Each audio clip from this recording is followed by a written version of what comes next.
जो इंसान अल्लाह को याद करता है,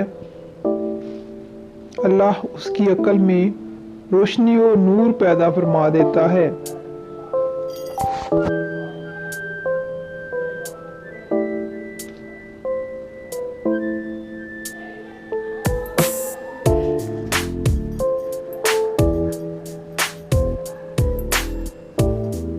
जो इंसान अल्लाह को याद करता है, बिलाशुबा अल्लाह उसे याद करता है।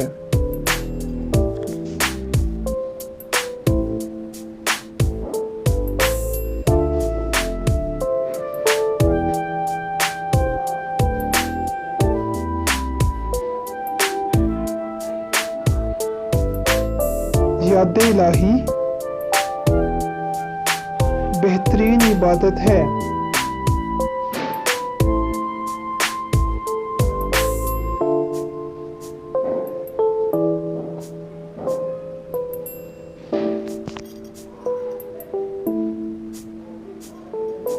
अल्लाह को याद करने वाले